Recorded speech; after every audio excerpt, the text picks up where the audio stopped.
திருப்புகழ் பாடல்கள் மூலம் முருகப்பெருமான் தொடர்ந்து போற்றப்பட வேண்டும் என பிரதமர் மோடி தெரிவித்துள்ளார். இந்தோனேசியாவின் ஜகர்த்தாவில் உள்ள சனாதன தர்ம ஆலயத்தின் மகா குடமுழுக்கு விழாவில் காணொலி வாயிலாக பிரதமர் உரையாற்றினார். அப்போது பேசிய அவர், கந்த சஷ்டி கவச மந்திரங்கள் மூலம் அனைத்து மக்களையும் முருகப்பெருமான் காக்க வேண்டும் என தெரிவித்தார். மேலும் கலாச்சாரம், பாரம்பரியம் ஆகியவை இந்தியாவிற்கும் இந்தோனேசியாவிற்கும் இடையே மக்களுக்கான தொடர்புகளை மேம்படுத்துவதாகவும் பிரதமர் தெரிவித்தார்.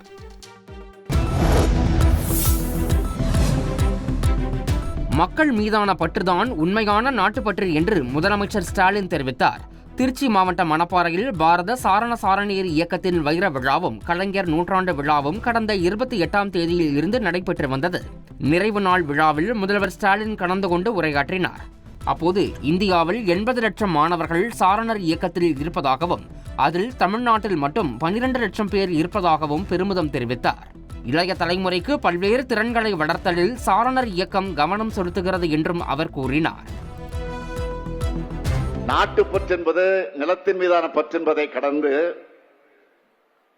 மக்கள் மீதான பற்றா வளரணும். மக்கள் மீதான பற்றுதான் உண்மையான நாட்டுப்பற்று.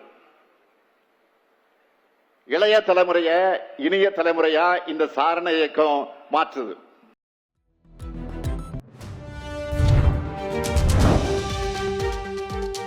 சென்னை ஈசிஆர் சாலையில் பெண்களை காரில் நள்ளிரவில் துரத்திய விவகாரத்தில் கைது செய்யப்பட்ட முக்கிய நபரின் வாக்குமூல வீடியோ சமூக வலைதளங்களில் அதிகம் பகிரப்பட்டு வருகிறது. கைது செய்யப்பட்ட சந்துரு அளித்த வாக்குமூலத்தில் தனது குடும்பத்தில் உள்ள அனைவரும் அதிமுகவை சேர்ந்தவர்கள் என்றும் கொடைக்கானல் சுங்கச்சாவடியில் பணம் செலுத்தாமல் இருக்க திமுக கட்சி கொடியை கட்டியதாகவும் தெரிவித்துள்ளார். நான் எந்த கட்சியிலையும் சம்மந்தப்பட்டவன் கிடையாது. எங்கள் வீட்டில் எங்கள் அம்மாவோட அப்பாவும் எங்கள் அம்மா கூட பிறந்த அண்ணனும் ஏடிஎம்கேல தான் இருக்காங்க. எங்கள் மாமா இப்போ ஏடிஎம்கேல போஸ்டிங்கில் இருக்காரு. ஃபுல் அண்ட் ஃபுல் ஏடிஎம்கேல தான் இருக்காரு. எங்கள் தாத்தா தாம்பரத்தில் வி செந்தில்குமார்ன்ட்டு அவர் பேர். எங்கள் தாத்தா அந்த காலத்துலேருந்து எம்ஜிஆர் சினிமாவில் நடிக்கும் போதுலேருந்து எங்கள் தாத்தா எம்ஜிஆர் கிட்ட டிரைவராக இருந்தார். கட்சி ஆரம்பித்ததுக்கப்புறம் எங்கள் தாத்தாக்குன்னு ஒரு போஸ்டிங் எடுத்து தேனாம்பேட்டில் இருந்தார். அப்புறம் பேர் வீரமணி. இல்லை சார், நான் எனக்கு எந்த பசங்களுமே குடிக்கல சார். சார் எனக்கு அந்த கொடியை சந்தோஷம் தான் சார் போட சொன்னார். எதனால் போட சொன்னார், நான் அந்த காரை வாங்கி என்ன 4 மாதம் ஆகுது சார். கொடைக்கானல் போவோம் பிப்ரவரி மாதம் லவ்வர்ஸ் டே. அதுக்கு முன்னாடி நம்ம எல்லாம் கொடைக்கானல் போவோம். கொடைக்கானல் போகிறதுனால தான் சார் அந்த வண்டியில் கொடி போஸ்ட் போட்டோம். மெயின் ரீசன் ஏன்னா டோல் அவாய்ட் பண்ணலாம் சார். ஏன்னா ஒரு கொடி போட நான் அப்பயுமே சொல்கிறேன், கொடி வேணாண்ணா, எனக்கு அதில் எந்த ஒரு இதுவுமே இல்லை. நான் இது போடுறா என்னைக்கோ ஒரு நாள் தானே, நீ போயிட்டு அவுத்துக்கோ, வெறும் கம்பம் மட்டும் இருக்கட்டும், கொடி அவுத்துக்கோ அப்படின்னாங்க. கொடி அதனால் அதுக்கு தான் சார் கொடி போட்டோம். ஜனவரி 10ஆம் தேதி ரெடி பண்ணி அதை போட்டோம் சார். இதை ரெடி பண்ணீங்க? ஆமாம் சார், வெளில போனோம் அப்படின்ற இதுக்கு தான் சார்.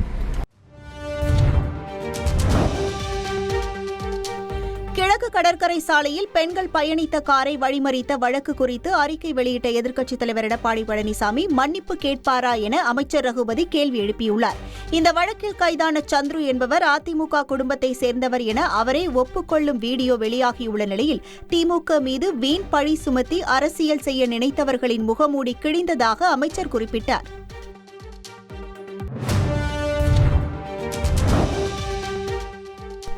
அண்ணா பல்கலைக்கழக மாணவி பாலியல் வன்கொடுமை செய்யப்பட்ட வழக்கை விசாரித்து வரும் சிறப்பு புலனாய்வு குழுவினர் பத்திரிகையாளர்களின் செல்போன்களை பறிமுதல் செய்ததற்கு எடப்பாடி பழனிசாமி கண்டனம் தெரிவித்துள்ளார். இதுகுறித்து அவர் வெளியிட்டுள்ள சமூக வலைதள பதிவில், இந்த வழக்கில் பத்திரிகையாளர்களின் செல்போன்களை பறிமுதல் செய்ய வேண்டிய அவசியம் என்ன என்று கேள்வி எழுப்பியுள்ளார். எஃப்ஐஆர் லீக் ஆனது அரசின் தவறு என்றும் அதனை பத்திரிகையாளர்கள் பக்கம் திசை திருப்ப முயல்வது கண்டிக்கத்தக்கது என்றும் அவர் குறிப்பிட்டுள்ளார். பாதிக்கப்பட்ட மாணவிக்கு நீதி கிடைக்க வேண்டும் என்றால் மாநில அரசின் தலையீடற்ற முறையான சிபிஐ விசாரணையே நீதியை வெளிக்கொணரும் என்றும் இந்த வழக்கை உடனடியாக சிபிஐக்கு மாற்ற வேண்டும் என்றும் அவர் வலியுறுத்தியுள்ளார்.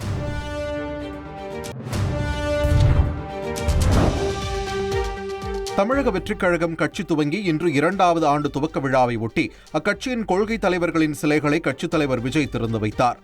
தமிழக வெற்றிக் கழகம் கடந்த ஆண்டு பிப்ரவரி 2ஆம் தேதி துவங்கப்பட்டது. கட்சி துவங்கி ஓராண்டு நிறைவடைந்த நிலையில் 2ஆம் ஆண்டு துவக்கத்தை கொண்டாடும் விதமாக கட்சி அலுவலகம் விழாக்கோலம் பூண்டது. இவ்விழாவை ஒட்டி பனையூரில் உள்ள கட்சி அலுவலகத்திற்கு வருகை தந்த விஜய்க்கு தொண்டர்கள் உற்சாக வரவேற்பு அளித்தனர். தொண்டர்கள் புடைசூழ உற்சாகமாக உள்ளே வந்த தமிழக வெற்றிக் கழக தலைவர் விஜய் அங்கு கட்சிக் கொடியை ஏற்றினார். தமிழக வெற்றிக் கழகத்தின் 2ஆம் ஆண்டு தொடக்க விழாவையொட்டி தொண்டர்களுக்கு விஜய் எழுதியுள்ள கடிதத்தில், குடியுரிமை சட்ட திருத்தம் தொடங்கி பரந்தூர் விமான நிலையம் எதிர்ப்பு வரை மக்கள் பிரச்சினைகளை மட்டுமே மையமாக வைத்து அரசியல் செய்து வருவதாக தெரிவித்துள்ளார். 1967 தமிழக அரசியலில் ஆகப்பெரும் அதிர்வுடன் ஒரு பெரும் மாற்றம் தொடங்கியது. அதன் பின்னர் 1977 மீண்டும் ஓர் அரசியல் அதிர்வு ஏற்பட்டது என்று தெரிவித்துள்ளார். மக்கள் சக்தியின் மாபெரும் வலிமை நிரூபிக்கப்பட்டது இவ்விரண்டு தேர்தல் அரசியல் முடிவுகளிலும் தான் என்று விஜய் குறிப்பிட்டுள்ளார். அத்தகைய ஓர் அரசியல் பெருவெளிச்சத்தை கொண்ட ஒரு புதிய அரசியல் அதிகார பாதையை 2026 தேர்தலில் உருவாக்கி காட்டுவோம். தமிழக மண்ணைச் சேர்ந்த இந்த மகன் உங்களோடு நிற்கிறேன். நாம் நமது மக்களோடு சேர்ந்து களத்தில் நிற்போம். மாபெரும் அரசியல் மாற்றத்தை நிகழ்த்துவோம் என விஜய் தெரிவித்துள்ளார்.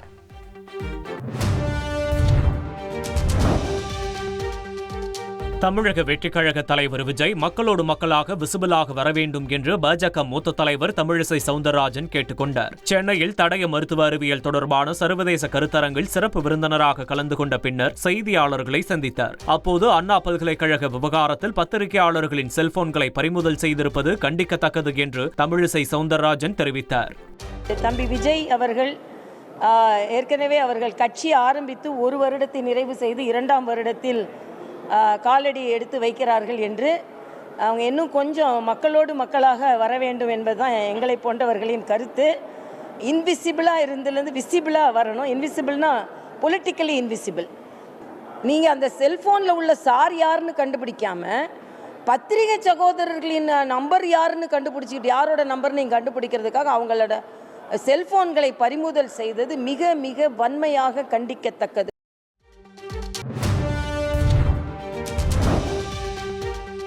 வரும் 20ஆம் தேதி முதல் வேலைநிறுத்த போராட்டத்தில் ஈடுபட போவதாக போக்குவரத்து தொழிற்சங்கங்கள் அறிவித்துள்ளன.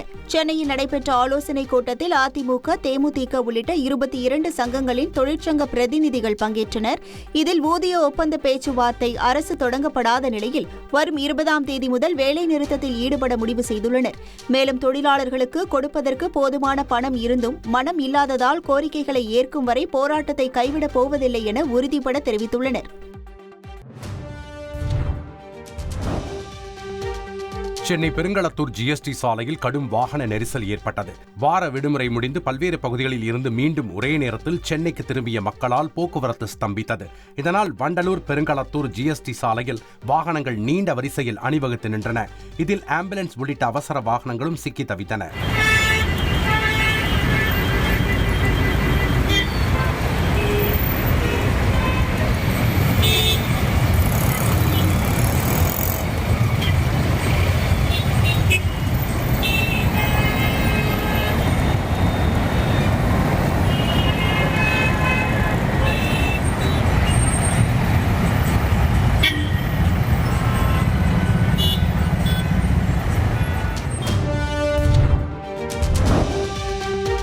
மதுராந்தகம் பகுதியில் ஏற்பட்ட போக்குவரத்து நெரிசல் காரணமாக வாகன ஓட்டிகள் மணிக்கணக்கில் காத்திருக்க வேண்டிய நிலை ஏற்பட்டது.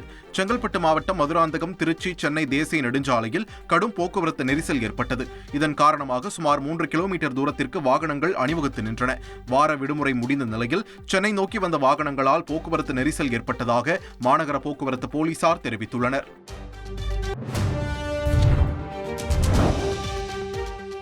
ஈரோடு கிழக்கு இடைத்தேர்தலில் திமுக முன்னிலை வகிப்பதாக மக்கள் ஆய்வு நிறுவனம் நடத்திய கருத்து கணிப்பில் தெரிவிக்கப்பட்டுள்ளது. ஈரோடு கிழக்கு தொகுதி இடைத்தேர்தல் குறித்த கருத்து கணிப்பு முடிவுகளை அந்த நிறுவனத்தினர் வெளியிட்டனர். அதன்படி திமுக 59.5% பெற்று முன்னிலையில் இருப்பதாக தெரிவிக்கப்பட்டது. இதற்கடுத்ததாக வாக்களிக்க விருப்பமில்லை என 17.6% பேர் கூறியதாகவும், நாம் தமிழர் கட்சிக்கு 16.7% பேர் ஆதரவளித்ததாகவும் மக்கள் ஆய்வு நிறுவனத்தினர் தெரிவித்தனர். பெரியார் குறித்த விமர்சன மோதல்கள் வாக்காளர்களிடம் பெரிய தாக்கத்தை ஏற்படுத்தவில்லை எனவும் தெரிவித்துள்ளனர்.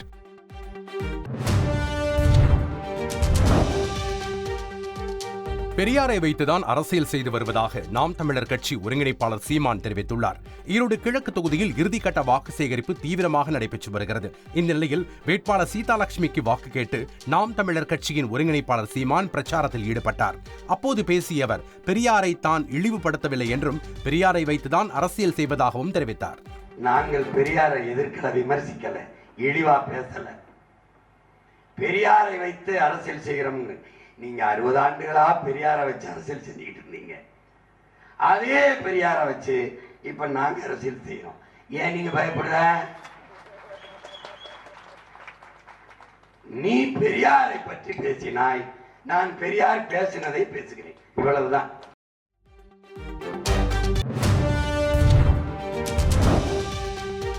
பெரியார் குறித்து பேசி ஈரோடு கிழக்கு இடைத்தேர்தலில் வன்முறை ஏற்படுத்தி தாக்குதல் நடந்தால் கிடைக்கும் அனுதாப ஓட்டுக்காகவே சீமான் பேசி வருவதாக கொளத்தூர் மணி குற்றம் சாட்டியுள்ளார். பேரறிஞர் அண்ணாவின் 56வது நினைவு நாள் விழாவில் பேசிய கொளத்தூர் மணி இதனை தெரிவித்துள்ளார். இல்லை, சீமானுக்கு ஒரு ஆசை இருக்கிறது. இதில் ஏதாவது வன்முறை ஏற்பட்டு தன் மீது தாக்குதல் நடந்தால் அனுதாப வாக்குகள் கிடைக்குமா என்ற ஆவலில் அக்கறை ஆசையில் அவர் செய்கிறார் என்று நினைக்கிறேன். அது ஒருவேளை தேர்தல் முடிந்த பின்னால் கிடைக்கலாமே தவிர அதற்கு முன்னால் கிடைக்காது என்று மட்டும் சொல்லிக்கொள்கிறேன்.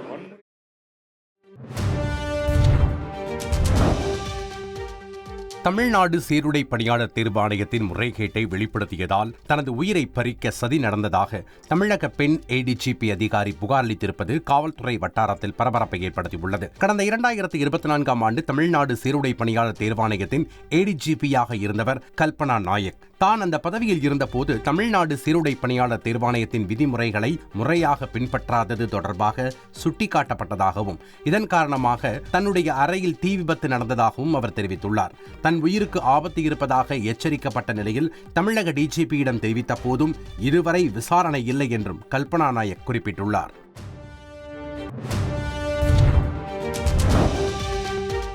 தமிழக அரசின் மூத்த IAS அதிகாரி ராஜேஷ் லக்கானி மத்திய பணிக்கு மாற்றப்பட்டுள்ளார். தமிழக அரசின் வருவாய் நிர்வாகம் மற்றும் பேரிடர் மேலாண்மை துறை ஆணையராக இருந்தவர் ராஜேஷ் லக்கானி.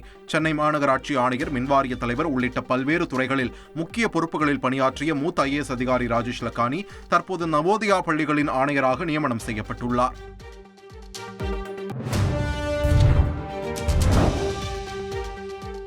டெல்லியில் குடிசைவாசிகளுக்கு ஓட்டுக்கு 3000 ரூபாயை பாஜக வழங்குவதாக டெல்லி முன்னாள் முதல்வர் கெஜ்ரிவால் குற்றம் சாட்டியுள்ளார். சதி வலையில் குடிசைவாசிகளை சிக்க வைக்க பாஜக முயற்சிப்பதாகவும் அவர்களுக்கு வாக்களித்துவிட்டால் அதன் பின்னர் வழக்கு பதிவு செய்து கைது செய்வார்கள் என்றும் கூறியுள்ளார். பணமோ இலவச பொருட்களோ கொடுத்தால் வாங்கிக் கொண்டு பாஜகவுக்கு வாக்களிக்க வேண்டாம் என்று கேட்டுக்கொண்ட கெஜ்ரிவால் தவறுதலாக பாஜக ஆட்சிக்கு வந்தால் மும்பை தாராவியை போன்று டெல்லியிலும் குடிசைவாசிகளை விரட்டிவிட்டு அவர்களது நண்பர்களுக்கு கொடுத்து விடுவார்கள் என்றும் பகிரங்கமாக குற்றம் சாட்டினார்.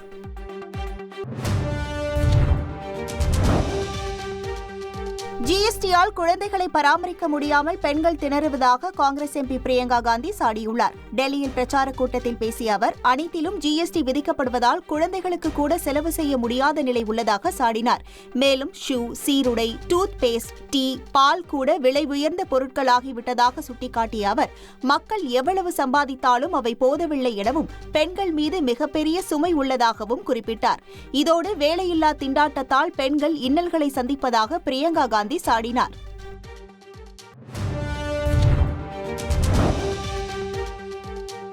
வட மாநிலங்களில் பிரசித்தி பெற்ற வசந்த பஞ்சமி தினத்தை முன்னிட்டு உத்தரப்பிரதேச மாநிலம் பிரயாக்ராஜ் திரிவேணி சங்கமத்தில் பக்தர்கள் புனித நீராடினர். பிரயாக்ராஜில் மகா கும்பமேளா விமரிசையாக நடைபெற்று வருகிறது. நாள்தோறும் லட்சக்கணக்கான பக்தர்கள் புனித நீராடி வருகின்றனர். இந்நிலையில் வசந்த பஞ்சமியை முன்னிட்டு கங்கை, யமுனை, சரஸ்வதி நதிகள் சங்கமிக்கும் திரிவேணி சங்கமத்தில் திரளான பக்தர்கள் புனித நீராடினர். பிப்ரவரி 1ஆம் தேதி வரை 33 கோடிக்கும் அதிகமான பக்தர்கள் புனித நீராடியுள்ளதாக தெரிவிக்கப்பட்டுள்ளது.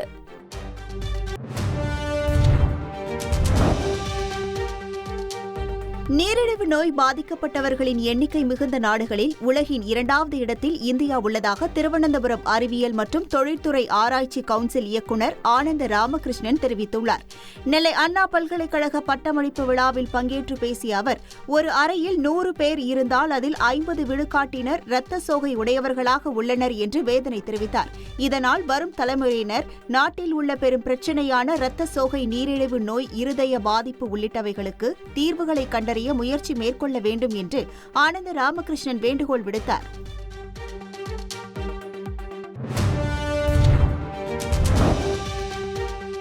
மேற்கு கரையில் உள்ள அகதிகள் முகாமில் இஸ்ரேல் ராணுவம் வெடிவைத்து தகர்த்ததில் 20 கட்டடங்கள் தரைமட்டமாகின. முகாம் உள்ள பகுதியில் இஸ்ரேல் படையினர் கடந்த 2 வாரங்களாக உள்ளூர் தீவிரவாதிகளை குறிவைத்து தாக்குதல் நடத்தி வருகின்றனர். இந்நிலையில் மேற்கு கரையில் உள்ள ஜெனீன் அகதிகள் முகாமில் அவர்கள் தாக்குதல் நடத்தியுள்ளனர். அங்குள்ள கட்டடங்கள் பயங்கரவாதிகளின் புகலிடமாக இருப்பதால் அவற்றை தகர்த்து விட்டதாக இஸ்ரேல் ராணுவம் தெரிவித்துள்ளது. اول شيء يطلع لا هي فجروا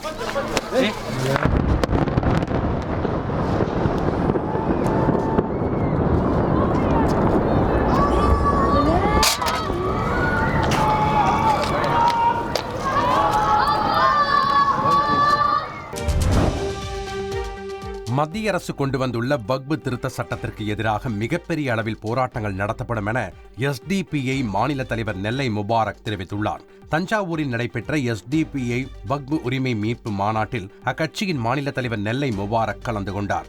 பின்னர் செய்தியாளர்களை சந்தித்த அவர் வக்பு வாரிய திருத்த சட்டத்திற்கு எதிராக பெரிய அளவில் போராட்டம் நடத்தவுள்ளதாகவும் தமிழக அரசு வக்பு திருத்த சட்டத்திற்கு எதிராக தமிழக சட்டப்பேரவையில் தீர்மானத்தை நிறைவேற்ற வேண்டும் என்றும் தெரிவித்துள்ளார்.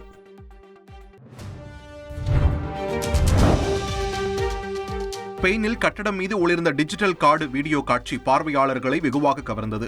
பார்சிலோனாவில் நடைபெற்ற இந்த வீடியோ காட்சியை பார்வையாளர்கள் ஆர்வமாக தங்களது செல்போன்களில் படம் எடுத்து மகிழ்ந்தனர். இதனால் இரவாக இருந்த அந்த பகுதி பல வண்ண மின்னொளியில் மிளிர்ந்து அனைவரின் கவனத்தையும் ஈர்த்தது.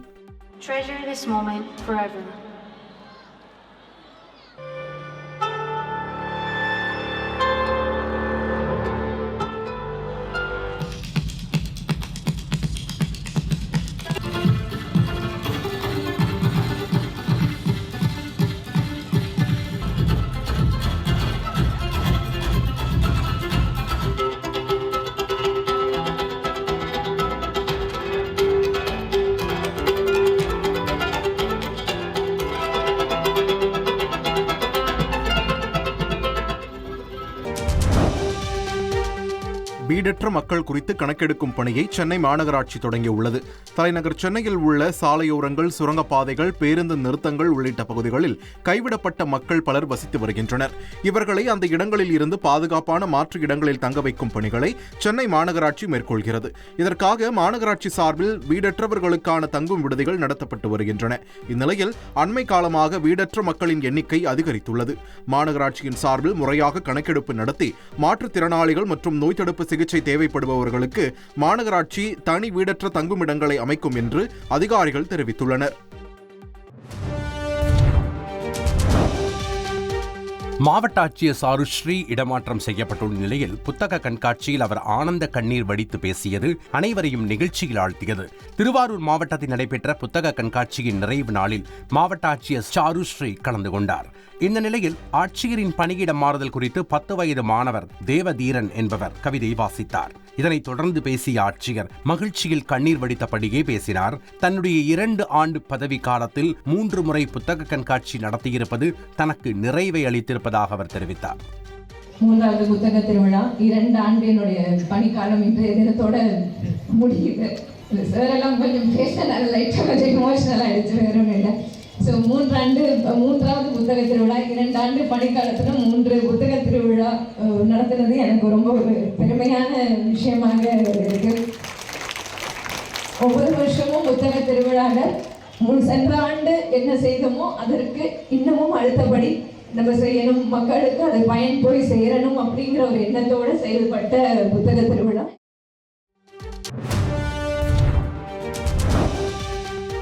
ராணிப்பேட்டை மாவட்டம் காவேரிப்பாக்கத்தில் ஒன்றிய கவுன்சிலர்களுக்கு உரிய நிதி ஒதுக்கீடு செய்யுமாறு பிடிஓவிடம் கவுன்சிலர்கள் வாக்குவாதத்தில் ஈடுபட்ட சம்பவம் பரபரப்பை ஏற்படுத்தியது. தீபா கார்த்திகேயன், வசந்த் உள்ளிட்ட கவுன்சிலர்கள் தங்களது ஊராட்சிகளில் சிமெண்ட் சாலை, கழிவுநீர் கால்வாய் உள்ளிட்ட நலத்திட்ட பணிகளை மேற்கொள்வதற்கான நிதியை விரைந்து ஒதுக்கீடு செய்யுமாறு முற்றுகையிட்டு வாக்குவாதம் செய்ததால் பரபரப்பு ஏற்பட்டது. மேலும் அப்போது கடந்த ஒன்றிய கூட்டத்தில் தேசிய கீதம் பாடவில்லை என்றும் புகார் தெரிவிக்கப்பட்டது.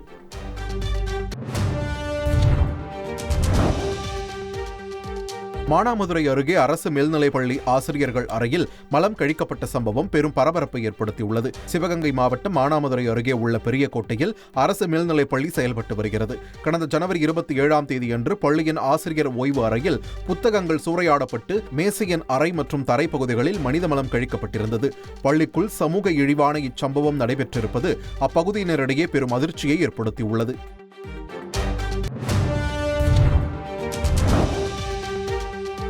1000 டன் எடையும் 93 மீட்டர் உயரமும் உள்ள நெக்ஸ்ட் ஜெனரேஷன் லான்ச் வெஹிக்கிள் எனப்படும் விண்வெளி திட்டத்திற்கு 8000 கோடி ரூபாய்க்கு அனுமதி கிடைத்திருப்பதாக இஸ்ரோ தலைவர் நாராயணன் தெரிவித்துள்ளார். மேலும் மத்திய பட்ஜெட்டில் இஸ்ரோ ஆராய்ச்சிக்கு 13,415 கோடி ரூபாய் நிதி ஒதுக்கியதற்காக பிரதமர் நரேந்திர மோடிக்கு அவர் நன்றி தெரிவித்துள்ளார்.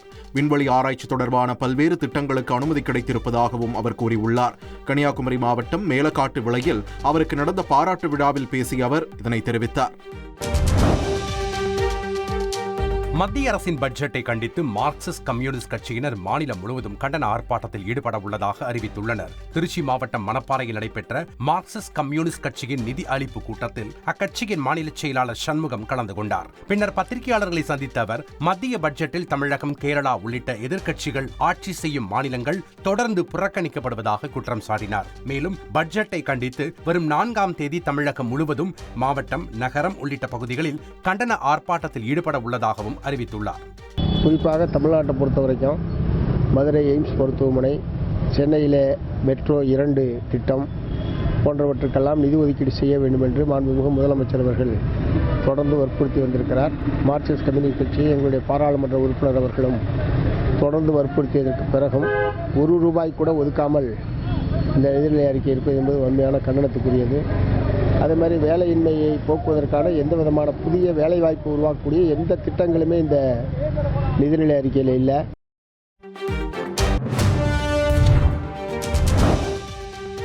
திருப்பத்தூர் மாவட்டத்தைச் சேர்ந்த குங்கும வியாபாரி கார் மோதி உயிரிழந்த நிலையில் அவரது உறவினர்கள் போராட்டத்தில் ஈடுபட்டனர். திருப்பத்தூர் மாவட்டம் குணச்சூர் பகுதியைச் சேர்ந்தவர் குமார். குங்கும வியாபாரியான இவர் சுப நிகழ்ச்சி ஒன்றில் கலந்து கொண்டு தனது இருசக்கர வாகனத்தில் வீடு நோக்கி சென்று கொண்டிருந்த போது பையனபள்ளி கூட்டு சாலையில் கார் மோதி உயிரிழந்தார். விபத்தை ஏற்படுத்திய கர்நாடக பதிவெண் கொண்ட காரின் ஓட்டுநர் அங்கிருந்து தப்பிச் சென்ற நிலையில் உயிரிழந்த குமாரின் உறவினர் சாலை மறியலில் ஈடுபட்டனர். அப்போது போலீசாருடன் வாக்குவாதம் ஏற்பட்டதால் பரபரப்பான சூழல் நிலவியது.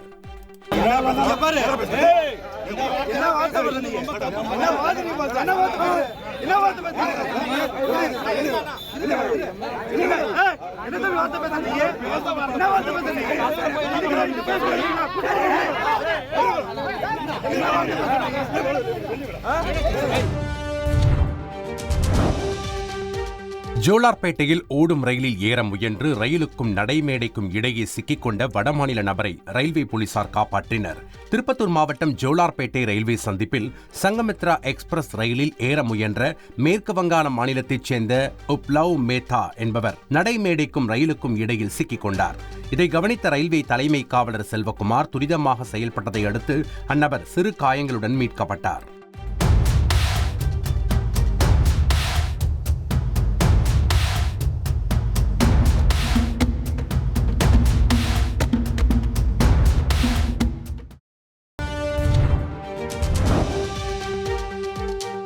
சென்னை 1000 விளக்கு பகுதியிலும் 20 லட்சம் ரூபாய் வழிப்பறி செய்ததாக சிறப்பு உதவி ஆய்வாளர் ஒப்புதல் வாக்குமூலம் அளித்துள்ளார்.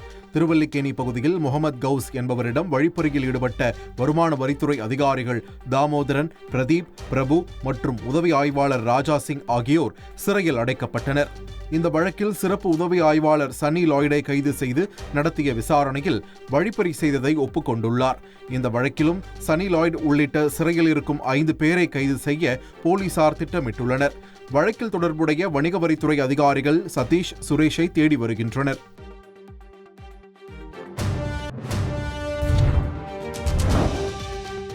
தொடர் வழிப்பறியில் சிறப்பு உதவி ஆய்வாளர் சன்னி லாய்ட் சொத்துக்களை வாங்கி குவித்தது போலீஸ் விசாரணையில் தெரியவந்துள்ளது. திருவல்லிக்கேணி வழிப்பறி சம்பவத்துக்கு 4 நாட்களுக்கு முன் 1000 விளக்கிலும் 20 லட்சம் வழிப்பறி செய்ததாக ஒப்புதல் வாக்குமூலம் அளித்த நிலையில் வழிப்பறி பணத்தில் பல்வேறு சொத்துக்கள் வாங்கியிருப்பது போலீசாரால் கண்டுபிடிக்கப்பட்டுள்ளது. சென்னை வேளச்சேரி, ஆவடி, அச்சரப்பாக்கம், மதுராந்தகம் ஆகிய இடங்களில் நிலங்கள் வாங்கி குவித்திருப்பது கண்டுபிடிக்கப்பட்டுள்ளது.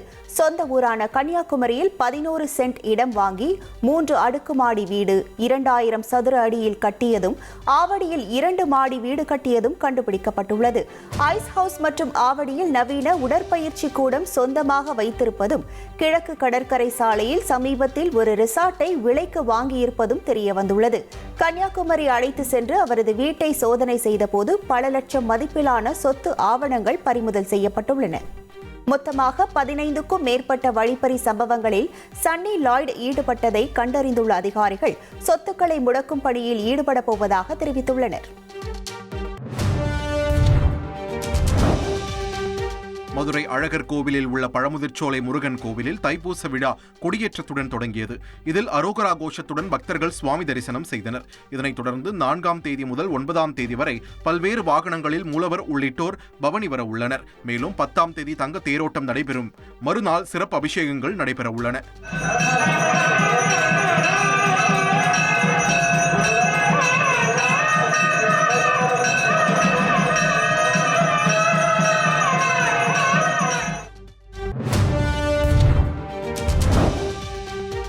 சென்னை தரமணியில் பழமையான கார்களின் கண்காட்சி பார்வையாளர்களை வெகுவாக கவர்ந்தது. ஓஎம்ஆரில் தனியார் நட்சத்திர விடுதி வளாகத்தில் நடைபெற்ற ஹெரிடேஜ் ரோலர்ஸ் 2025 என்ற பழமையான கார்களின் கண்காட்சியில் 1930, 1940, 1960களில் பயன்படுத்தப்பட்ட பிரபல ரோல்ஸ் ராய்ஸ், ஜாகுவார், மெர்சிடிஸ் உள்ளிட்ட நிறுவன கார்கள் காட்சிப்படுத்தப்பட்டன. இதனை தொடங்கி வைத்த நடிகர் அரவிந்த் சாமி கார்களின் விவரங்களை கேட்டறிந்தார்.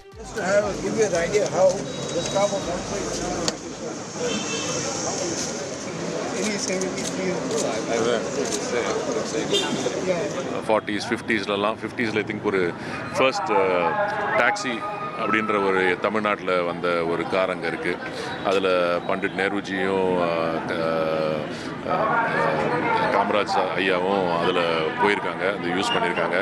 பழைய ரோல்ஸ் ராய்ஸ் எல்லாம் ரொம்ப அழகாக ரிஸ்டோர் பண்ணி வச்சுருக்காங்க. ஸோ இது மாதிரி யங்ஸ்டர்ஸ் வந்து இது வந்து பார்த்தாங்கன்னா டெஃபினட்டாக I think they will be able to appreciate the history and the fashion.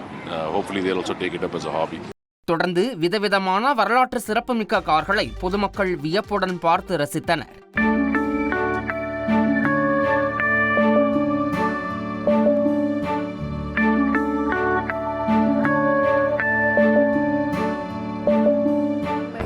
Looks வேறு வண்டிக்கு இந்த வண்டி கம்பேர் பண்ணால் வராது. எங்கள் பேத்திக்கு ரொம்ப பிடிக்கும் இந்த காரு. ஸோ அவள் இது மூட்டைன்னு சொல்கிறா. மூட்டைன்னா என்னன்னா பீட்டில் அப்படின்னு சொல்கிறா. ஏன்னா அந்த மூட்டை ஷேப்பில் இருக்குது. கார்ட் ஃபோர்ட் மஸ்டாங் 1964 மாடல் வந்துட்டு எனக்கு ரொம்ப பிடிக்கும். மோஸ்ட்லி கார் லோவர்ஸ் வந்துட்டு இந்த காரை ஓட்டி ஃபீல் பண்ணணும்னு ரொம்ப எதிர்பார்த்து உள்ள காரு. என்னோடய ட்ரீம் காரு. ஒரு நாள் அதை நான் கண்டிப்பாக ஓன் பண்ணுவேன்.